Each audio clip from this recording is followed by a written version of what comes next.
শ্রমশ্রী প্রকল্পে আপনারা অনলাইনে আবেদন কিভাবে করবেন এবং অনলাইনে আবেদন করার জন্য কি কি ডকুমেন্ট প্রয়োজন হবে, সাথে কোন কোন ডকুমেন্টগুলো আপনাকে আপলোড করতে হবে এই প্রকল্পে আবেদন করার জন্য সম্পূর্ণ তথ্য এবং অনলাইন পদ্ধতি আপনারা আজকের এই ভিডিওর মাধ্যমেই দেখতে পাবেন।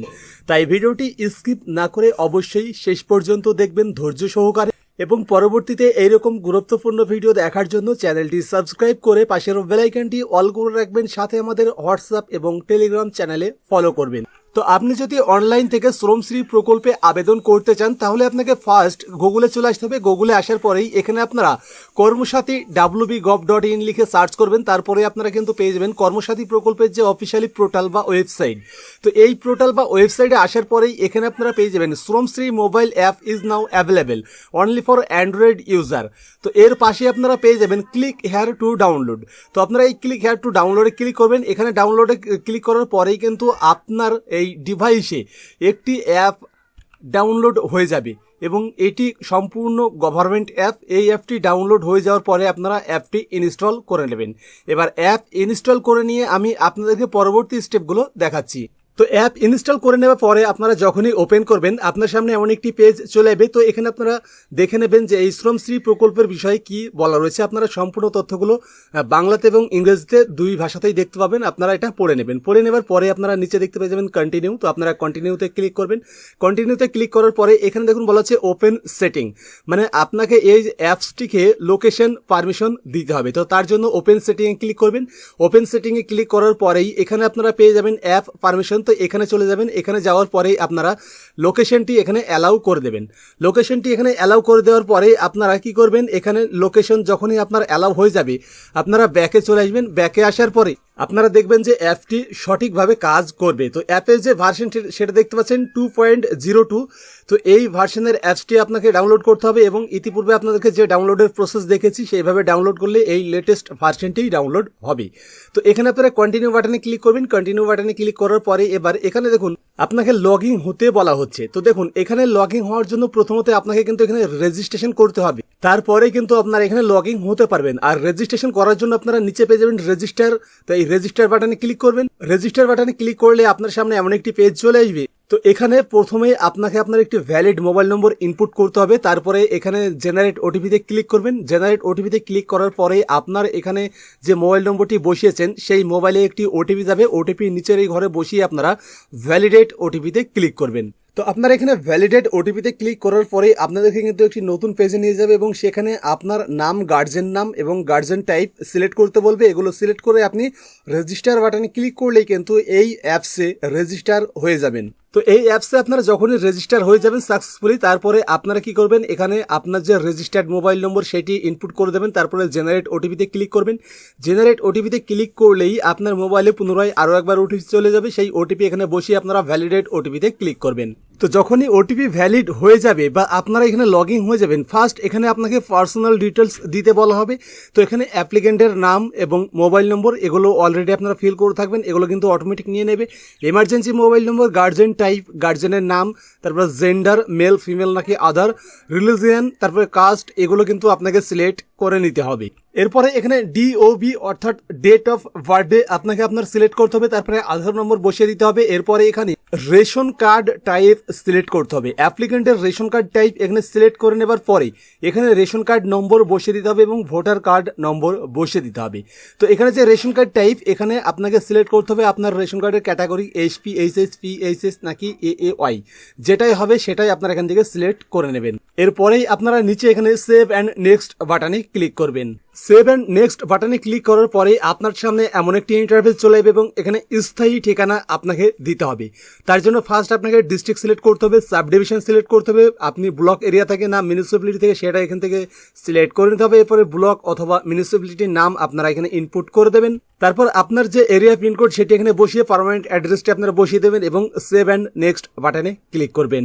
তো আপনারা যখনই নেক্সট বাটনে ক্লিক করবেন তারপরে এখানে আপনাকে বলা হয় কর্মস্থলের বিবরণ। তো এবার এখানে আপনাকে আপনার কর্মস্থলের বিবরণ দিতে হবে। যেমনটা 1 নম্বরে রয়েছে, ধরুন বর্তমানে পশ্চিমবঙ্গের বাইরে কিন্তু দেশের অভ্যন্তরে কর্মরত আবেদনকারীর জন্য, মানে আপনি পশ্চিমবঙ্গের বাইরে ভারতবর্ষের মধ্যেই অন্য কোনো স্টেটে কাজ করছেন বা করেন, সেক্ষেত্রে আপনাকে কিন্তু এই 1 নম্বর অপশনটি সিলেক্ট করতে হবে। এই 1 নম্বর অপশনটি সিলেক্ট করে রাখলে আপনাকে কিন্তু কান্ট্রি সিলেক্ট করতে হবে না, এটা কিন্তু অটোমেটিক সিলেক্ট হয়েই থাকবে ইন্ডিয়া। তবে যদি এখানে আপনি বি মানে 2 নম্বরে দেখতে পাচ্ছেন বর্তমানে ভারতের বাইরে কর্মরত আবেদনকারীর জন্য, যদি আপনি ভারতের বাইরে অন্য কোনো দেশে কাজ করেন সেক্ষেত্রে আপনারা বি মানে 2 নম্বর অপশনটি সিলেক্ট করবেন। আর এখানে আপনারা দেখতে পেয়ে যাচ্ছেন যদি আপনি ভারতের মধ্যে এবং পশ্চিমবঙ্গের বাইরে আবেদন করেন সেক্ষেত্রে এখানে কান্ট্রি সিলেক্ট করাই থাকবে, শুধুমাত্র স্টেট যদি কর্ণাটক, ব্যাঙ্গালোর, মুম্বাই যেটাই হবে আপনার ক্ষেত্রে সেটা আপনি এখান থেকে স্টেটটি সিলেক্ট করবেন, তারপরে পুলিশ স্টেশনটি কিন্তু আপনাকে এখানে সিলেক্ট করতে হবে। তারপর যদি নিচে যান তাহলে এখানে আপনারা পেয়ে যাবেন জার্নি ডিটেলস। তো এখানে আপনি কোন তারিখে যাত্রা শুরু করেছেন সেই তারিখ বা ডেট আপনাকে এখানে সিলেক্ট করতে হবে। তার সঙ্গে এখানে যাত্রা শুরুর স্থান এবং গন্তব্য স্থান এবং যাত্রার মধ্যে এই তিনটেই আপনাকে সিলেক্ট করতে হবে। তবে এখানে শুধুমাত্র ডেট এইটাই কিন্তু বাধ্যতামূলক, বাদবাকি যে 3টি অপশন দেওয়া রয়েছে এটা কিন্তু বাধ্যতামূলক নয়। তারপরে আপনারা এখানেও সেভ এন্ড নেক্সট বাটনে ক্লিক করবেন। এবার এখানে পরবর্তী স্টেপ এসেছে কাজের ধরন অর্থাৎ কাজ। তো এখানে সিলেক্ট ওয়ার্ক টাইপ, এখানে আপনাকে সিলেক্ট করতে হবে আপনার কাজের ধরন। তারপরে এখানে দেখুন বলা হচ্ছে মাইগ্রেশন সম্ভাব্য তারিখ, তারপরে এখানে অনুমানিক দৈনিক মজুরি মানে কত মজুরি, তারপরে এখানে লেখা আছে এমপ্লয়েড বায়ার মানে নিয়োগকর্তা, যদি আপনি যান নিজের ইচ্ছায় যান বা নিজে যান সেক্ষেত্রে আপনারা এখানে সেলফ সিলেক্ট করবেন, যদি এজেন্টের মাধ্যমে যান তাহলে এজেন্ট, আদার হলে আদার, যেটাই হবে আপনার ক্ষেত্রে সেটা আপনি এখান থেকে সিলেক্ট করে নেবেন। তারপরে যে এখানে 2-3টি অপশন দেওয়া রয়েছে এগুলো কিন্তু বাধ্যতামূলক নয়, তবে আপনাকে ইনপুট করতেই হবে, অন্যথায় আপনি এই প্রকল্পের সুবিধা নাও পেতে পারেন। তো যাই হোক এখানে আপনারা এগুলো ফিল আপ করে দেবেন, তারপরে সেভ এন্ড নেক্সট বাটনে ক্লিক করবেন। এরপরে আপনাদের সামনে ডিসক্লেমার চলে আসবে, এখানে আপনি একটি টিক চিহ্ন দিয়ে দেবেন। টিক চিহ্ন দেওয়ার পরেই এখানে আপনারা জেনারেট সেভে ক্লিক করবেন, তারপরে সেভ এন্ড নেক্সট বাটনে ক্লিক করবেন। তবে আপনারা এখানে যখনই জেনারেট অ্যান্ড সেভে ক্লিক করবেন তখন কিন্তু আপনাদের একটা MWIN নম্বর জেনারেট হবে এবং এই নম্বরটি যখন জেনারেট হবে তারপরেই কিন্তু আপনারা সেভ এন্ড নেক্সট বাটনে ক্লিক করবেন। তারপরে আপনাদের সামনে একটি প্রিভিউ পেজ চলে আসবে, সেখানে সমস্ত ডিটেলস দেখাবে, যেহেতু আমি ওই স্টেপটি এখানে স্কিপ করে দিয়েছি। তো এই প্রিভিউ পেজে আপনারা সমস্ত ডিটেলস দেখে নেবেন যে সমস্ত কিছু সঠিক রয়েছে কিনা। সমস্ত কিছু সঠিক যদি থাকে তাহলে আপনারা নেক্সট বাটনে ক্লিক করবেন, আর যদি কিছু সঠিক না থাকে, কোনো একটা জিনিস যদি ভুল ইনফরমেশন দিয়ে থাকেন আপনি, তাহলে আপনারা ব্যাক অপশনে ক্লিক করে কিন্তু এডিট করতে পারবেন। তো যাই হোক প্রিভিউ দেখে নেবার পরে আপনারা যখনই নেক্সট বাটনে ক্লিক করবেন তারপরে বলা হবে ব্যাংক ডিটেলস। তো এখানে আপনার ব্যাংকের নাম সিলেক্ট করতে হবে, IFSC কোড দিতে হবে, তারপরে এখানে আপনার অ্যাকাউন্ট নম্বর দিতে হবে। ব্যাংক অ্যাকাউন্ট নম্বর দেওয়ার পরে এবার এখানে নমিনি ডিটেলস দিতে হবে। তো এখানে ফার্স্ট নমিনির নাম দিয়ে দেবেন, তারপর রিলেশনশিপ কি সেটা আপনাকে এখান থেকে সিলেক্ট করতে হবে যে অ্যাপ্লিকেন্ট এবং এই নমিনির সাথে কি রিলেশন সেটি সিলেক্ট করে নেবার পরেই নমিনির আধার নম্বর এবং মোবাইল নম্বর এই দুটো এখানে দিতে হবে। তারপরে আপনারা এখানে সেভ এন্ড নেক্সট বাটনে ক্লিক করবেন। সেভ এন্ড নেক্সট বাটনে ক্লিক করার পরেই এবারে এখানে আপনাকে আপনার ফ্যামিলি ডিটেলস ইনপুট করতে হবে। তো এখানে প্রথমে আপনারা ইয়েস সিলেক্ট করবেন, তারপরে মেম্বার্সের নাম, জেন্ডার, এজ এবং আধার নম্বর এগুলো আপনারা বসিয়ে দেবেন। তারপরে অ্যাড অপশনে ক্লিক করবেন। অ্যাড অপশনে ক্লিক করলেই কিন্তু এখানে যোগ হয়ে যাবে।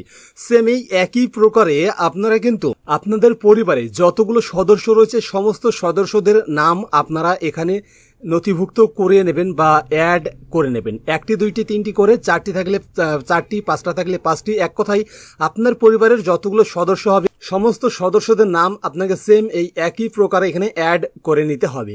তো আপনারা যখনই সদস্যদের নাম অ্যাড করে নেবেন তারপরে সেভ এন্ড নেক্সট বাটনে ক্লিক করবেন। সেভ এন্ড নেক্সট বাটনে ক্লিক করার পরেই এবার এখানে কিন্তু আপনাকে ডকুমেন্ট আপলোড করতে হবে। তো আপনারা এখানে ডকুমেন্ট আপলোড করে নেবেন। এখানে ফটো, আধার কার্ড, ভোটার কার্ড, ব্যাংকের পাসবুক এবং যদি আপনি ভারতের বাইরে হন সেক্ষেত্রে পাসপোর্টের প্রয়োজন হবে, এছাড়া আর অন্য কিছুর প্রয়োজন হবে না। এই ডকুমেন্টগুলো আপনারা এখানে আপলোড করে দেবেন। তবে এখানে যে ডকুমেন্ট আপলোড করবেন সেগুলো 500 কেবির মধ্যে জেপিইজি ফরম্যাটে হতে হবে। তো এখানে ডকুমেন্ট আপলোড হয়ে গেলে আই কনফার্ম অপশনে ক্লিক করে আপনারা সেভ এন্ড নেক্সট বাটনে ক্লিক করবেন। তো সেভ এন্ড নেক্সট বাটনে ক্লিক করার পরে কিন্তু আপনাকে ফাইনাল সাবমিট করতে বলা হবে। তো আপনি ফাইনাল সাবমিট করে নেবেন। তারপর দেখুন এখানে বলা হচ্ছে অ্যাপ্লাই এনি স্কিম। তো এই যে এখানে যে স্কিমগুলোর নাম দেওয়া রয়েছে এই স্কিমগুলোর মধ্যে থেকে আপনি কোন কোন স্কিম বা প্রকল্পের সুবিধা নিতে চান সেটি কিন্তু আপনাকে এখান থেকে সিলেক্ট করতে হবে। দেখুন বলা হচ্ছে ভ্রমণ সহায়তা, তো এটি যদি আপনি এটি নিতে চান তাহলে আপনাকে কিন্তু বাইরে বা বিদেশে কর্মরত থাকতে হবে, আর যেখানে আপনি কর্মরত সেখান থেকে অ্যাপ্লাই করলে তবেই কিন্তু আপনি এই 1 নম্বরের সুবিধাটি পাবেন, অন্যথায় কিন্তু আপনি এই 1 নম্বরের সুবিধাটি পাবেন না। তারপরে 2 নম্বরে দেখুন পুনর্বাসন ভাতা, তো এটি যদি আপনি নিতে চান তাহলে আপনাকে এটাই টিক চিহ্ন করতে হবে। এটি টিক চিহ্ন করার পরে আপনারা এখানে 3 নম্বরও পেয়ে যাবেন দক্ষতা উন্নয়ন প্রশিক্ষণ ও কর্মসংস্থার সহায়তা। তো যদি আপনি প্রশিক্ষণ নিতে চান বা দক্ষতা উন্নয়ন করতে চান সেক্ষেত্রে আপনারা 3 নম্বরটি সিলেক্ট করতে পারেন। এছাড়াও আপনারা এখানে 4 নম্বর পেয়ে যাবেন কর্মশ্রী প্রকল্পের অধীনে কর্মস্থানের কাজ, তো এটিও যদি আপনি নিতে চান তাহলে আপনারা 4 নম্বরটিও সিলেক্ট করতে পারেন। তবে যে কোনো 2-3টি আপনাকে সিলেক্ট করতে হবে, অন্যথায় কিন্তু আপনি ফর্ম সাবমিট করতে পারবেন না বা পরবর্তী স্টেপে যেতে পারবেন না। তো আমি আপনাদেরকে রেকমেন্ডেড করব যে এখান থেকে আপনারা যে কোনো 2টি বা যেটি আপনার জন্য অ্যাভেলেবেল হবে সেটি আপনারা সিলেক্ট করবেন। তারপর আপনারা এখানে ইয়েস অপশানে ক্লিক করবেন, তাহলেই কিন্তু আপনাদের যে আবেদনের প্রক্রিয়া সেটি কমপ্লিট হয়ে যাবে। তবে এখানেই কিন্তু শেষ হয়নি, এখনও 1-2টি স্টেপ বাকি রয়েছে, যেটি আমি আপনাদেরকে আর দেখাতে পারছি না, কারণ এখানে কিছু সার্ভার প্রবলেমের কারণে আমি পরবর্তী স্টেপে যেতে পারছি না। তো পরবর্তী যে স্টেপ সেখানে গিয়ে আপনাদেরকে কিন্তু সিলেকশন দিতে হবে যে আপনি কোন কোন সরকারি প্রকল্পের সুবিধা আপাতত এখন পাচ্ছেন। লক্ষ্মীর ভাণ্ডার থেকে শুরু করে কৃষক বন্ধু থেকে শুরু করে সমস্ত প্রকল্পের নাম সেখানে দেওয়া রয়েছে। যে প্রকল্পের সুবিধাগুলো পান সেগুলোর পাশে ইয়েস অপশানে টিকচিহ্ন দিয়ে দেবেন, আর যেগুলোর সুবিধা পান না সেগুলোর পাশে নো বাটনে টিকচিহ্ন দিয়ে দেবেন, তাহলেই আপনাদের যে প্রসেস কমপ্লিট হয়ে যাবে। তো এই ছিল আজকের ভিডিও। তো ভিডিওটি কেমন লাগলো অবশ্যই কমেন্ট করে জানাবেন। যদি ভিডিওটি ভালো লাগে তো ভিডিওটি লাইক করবেন, কমেন্ট করবেন, আপনার বন্ধুদের সাথে শেয়ার করবেন এবং পরবর্তীতে এমনই গুরুত্বপূর্ণ ভিডিও দেখার জন্য চ্যানেলটি সাবস্ক্রাইব করে পাশের বেল আইকনটি অল করে রাখবেন। সাথে আমাদের হোয়াটসঅ্যাপ এবং টেলিগ্রাম চ্যানেলে ফলো করবেন। আজকের ভিডিও শুরু থেকে শেষ পর্যন্ত দেখার জন্য অসংখ্য অসংখ্য ধন্যবাদ।